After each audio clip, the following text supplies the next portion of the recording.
राजनीतिक मामलों की समिति ने जातिगत जनगणना कराने का फैसला लिया, तो हम यह कह सकते हैं कि मोदी है तो मुमकिन है, नीतीश है तो निश्चिंत है।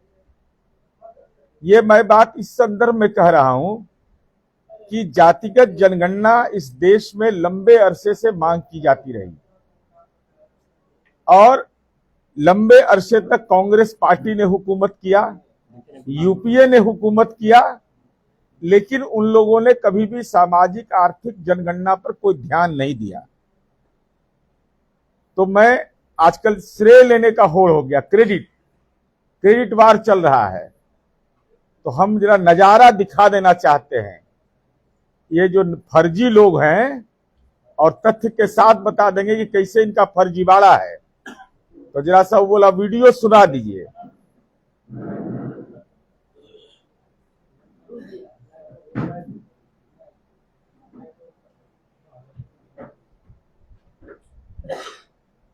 दो लोग का है 1994 का, एक माननीय नीतीश कुमार जी का और भारतीय जनता पार्टी के उस समय के तत्कालीन सांसद थे बंगारू दत्तात्रेय, जो वर्तमान में महामहिम राज्यपाल हैं। ये दोनों का वीडियो है, जरा सुन लीजिए उसको।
लाइट डाउन कर दीजिए। कहाँ पर रखे हो ना कॉपी।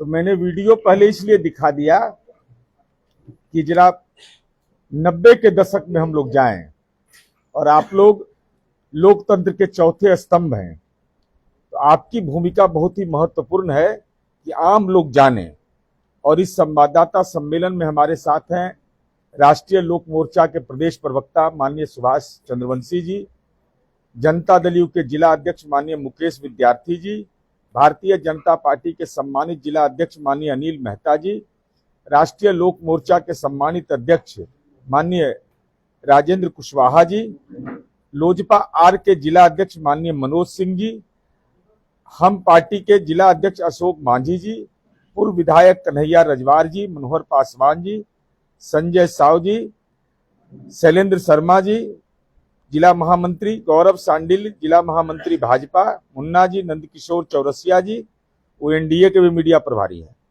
शेष कुमार जी, दीपक कुमार मुन्ना जी, राजीव रंजन जिला उपाध्यक्ष जनता दल यू, राम प्रवेश जी, विनोद चौधरी जी, संतोष सिन्हा जी, जयशंकर चंद्रवंशी जी एवं सम्मानित साथियों, साथी मीडिया के सम्मानित हमारे इलेक्ट्रॉनिक प्रिंट एवं डिजिटल मीडिया के सम्मानित साथियों।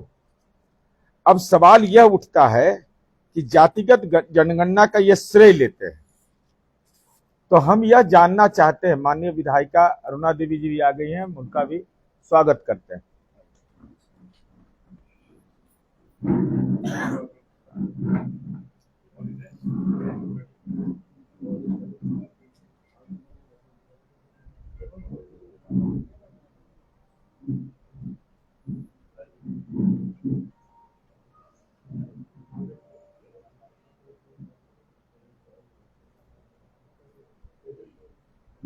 अब हमारा सवाल नंबर 1, 1994 में जब समता पार्टी बनी हुई थी तब माननीय नीतीश कुमार जी ने पार्लियामेंट में भाषण दिया।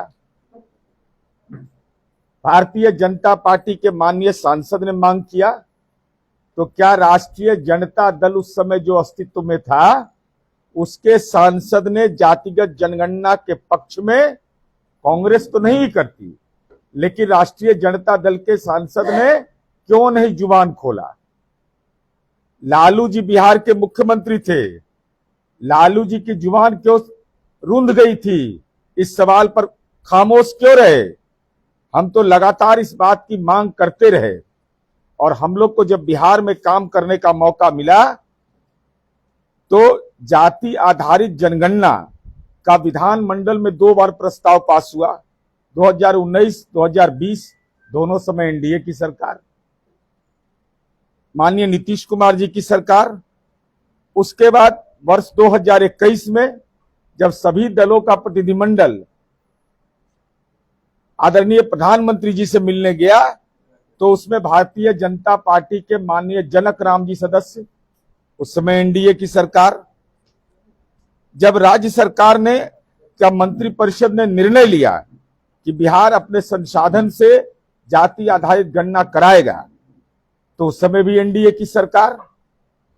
तो जब एनडीए की सरकार थी तो राष्ट्रीय जनता दल अपनी भूमिका को श्रेय लेने के रूप में लेता है। तो हम यह जानना चाहते हैं कि जब आदरणीय लालू प्रसाद जी केंद्र में 2004 में अगर वो समर्थन वापस ले लेते तो सरकार गिर जाती, लेकिन जातिगत जनगणना के सवाल पर साफ सूंघ गया उनको। 2011 में केंद्र में वो किंग मेकर की भूमिका में थे, लेकिन उनके जुबान पर जातिगत जनगणना नहीं आया। उसका कारण स्पष्ट है कि चूंकि लालू प्रसाद जी जातिगत जनगणना कराते, यहां तो पशुपालन घोटाला के अभियुक्त हो गए थे, ये अपना प्राण बचाने में लगे हुए थे, इनको जातिगत जनगणना से क्या लेना देना था? तो लालू जी की पार्टी और तेजस्वी यादव का क्रेडिट लेते हैं तो इसका क्रेडिट कौन लेगा? और हम लोगों ने जो गणना किया, वो गणना की पूरी प्रक्रिया आप जानते हैं, उसमें बताने की जरूरत नहीं है, कितना गणना कर्मी थे, कितना हमारे सुपरवाइजर थे, और 2 राउंड में उसको हमने किया।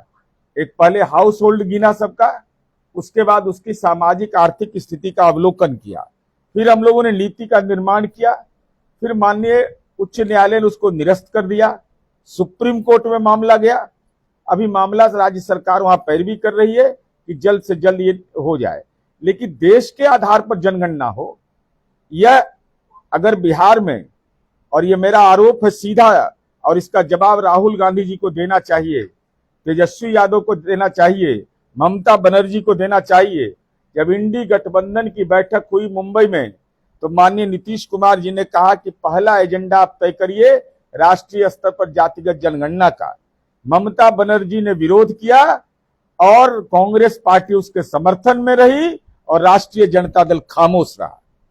तब हमने नीतिगत निर्णय लिया कि हम उनसे बाहर आएंगे और जातिगत जनगणना का जब इतिहास लिखा जाएगा तो यह लिखा जाएगा कि आदरणीय नरेंद्र मोदी जी के नेतृत्व में आजाद हिंदुस्तान में पहली बार जातिगत जनगणना कराने का निर्णय लिया गया और उसकी रोशनी अगर निकली तो वह बिहार से निकली और वो एनडीए की सरकार के माननीय नीतीश कुमार जी के नेतृत्व में निकला। अब तरह तरह के कुतर्क दिए जा रहे हैं, तेलंगाना से तुलना किया जा रहा है। अरे तेलंगाना में 1 महीने के अंदर में कर दिया और हमको 5 से 6 महीना लगा है। हमारे यहाँ 2,36,000 गणना कर्मी इसमें लगे थे, 35,000 सुपरवाइजर, उसकी बाजाबता ट्रेनिंग हम लोगों ने करवाई थी। तो हमारा कहना है कि आप अगर बिहार में क्रेडिट ले रहे हैं तो कांग्रेस शासित प्रदेश या गैर भाजपा शासित प्रदेश में संवैधानिक व्यवस्था के तहत अगर बिहार में अड़चन नहीं था तो दूसरे राज्यों में जाति सर्वे क्यों नहीं हुआ? जाति सर्वे होना चाहिए था, तो आपने क्यों नहीं किया? कोई बाध्यता तो नहीं थी और केंद्र सरकार ने स्पष्ट रूप से कहा था कि भाई अगर राज्य अपने सीमित संसाधन से कराए तो किसी को कोई दिक्कत नहीं होगी। तो ये निश्चित रूप से, और हम यह जानना चाहते हैं इंडी गठबंधन के लोगों से कि आप अपना नजरिया साफ करिए। और जब इंडी गठबंधन से हम अलग हुए तभी जाप शुरू कर दिए, तरह तरह की बात बोलने लगे कि कास्ट सेंसस होना चाहिए, और कास्ट सेंसस अगर नहीं, बिहार में जाति सर्वे नहीं होता कि कहां से पता चलता कि लालू यादव को पटना में 43 बीघा 12 कट्ठा 16 दूर जमीन है, 468 करोड़ की संपत्ति कोई पिछड़ा वर्ग का होगा, कोई दलित के पास है, कोई अल्पसंख्यक के पास है, और जमीन किसका लिखवाया? सब पिछड़ा का, अल्पसंख्यक का जमीन लिखवा लिया। 468 करोड़ की संपत्ति केवल पटना में है। तो ये जाति सर्वे माननीय नीतीश कुमार जी ने किया, तब यह पता चला कि इतना का संपत्ति इनके पास है। मुजफ्फरपुर में छोड़ दीजिए 25 बीघा वहां है, छोड़ दीजिए गोपालगंज में पैतृक जमीन लालू यादव को 1 बीघा है और आज 75 बीघा के केवल पटना में मालिक है। तो हम तो माननीय प्रधानमंत्री जी के प्रति आभार व्यक्त करता है एनडीए और उनको बधाई देता है कि आपने राष्ट्रीय स्तर पर जातिगत जनगणना करा दिया। तो देश में ऐसे भ्रष्ट राजनेताओं की जो संपत्ति है, जो बेशुमार संपत्ति इन लोगों ने जमा किया है, वह सब आइडेंटिफाई हो जाएगा। और जब आइडेंटिफाई हो जाएगा तो दूध का दूध और पानी का पानी हो जाएगा। और कास्ट सेंसस ब्रिटिश काल के बाद लंबे अरसे तक नहीं हुआ, तो कलंक तो कांग्रेस और यूपीए को लेना होगा। हम लोग को काम करने का मौका मिला तो हम लोगों ने इस काम को किया है, और हम लोगों ने जो काम किया है उसके बारे में कोई प्रमाण देने की हमको जरूरत नहीं है। हम केवल यही नहीं किए कि 94 लाख परिवार को आइडेंटिफाई किया, बल्कि बिहार लघु उद्यमी योजना से उसको आच्छादित किया। उसके लिए प्रक्रिया हमने बनाई कि 2 लाख रुपया देने का जो अनुदान देने की प्रक्रिया है, उसकी एक प्रक्रिया है कि पहले हम उनको 50,000 रुपया देते हैं, फिर उनको ट्रेनिंग हम 3 दिन का देते हैं, फिर उनके मशीनरी के लिए उनको पैसा देते हैं, फिर उसके बाद उनको जो उसका ऑपरेटिव पार्ट है उसके लिए हम पैसा देते हैं। तो और कल्याणकारी योजनाओं के अलावा अगर छात्रवृत्ति मिल रहा है, वृद्धावस्था पेंशन मिल रहा है, या विभिन्न योजनाओं से आच्छादित है, तो उससे अलावा तो उनके जीवन स्तर को और समाज के सारे तबके सन्निहित हैं।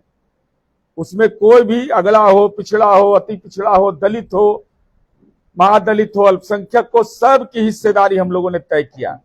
तो ये हमारा जो नजरिया है वो सर्वांगीण विकास का है। तो हम जातिगत जनगणना कराने के लिए आदरणीय प्रधानमंत्री जी के प्रति, गृह मंत्री आदरणीय अमित शाह जी के प्रति आभार व्यक्त करते हैं। और बिहार से जो रोशनी ये चली वह देश के अंदर में फैल गया।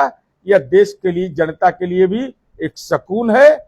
और देश के संविधान निर्माता डॉक्टर भीमराव अंबेडकर की जो प्रस्तावना है कि सबका विकास होना चाहिए, उस परिकल्पना को साकार रूप अगर किसी ने दिया तो केंद्र की सरकार ने दिया, यह हम उनके प्रति आभार व्यक्त करते हैं। अब माननीय सुभाष जी से हम अनुरोध करेंगे कि वो अपनी बात कह दें।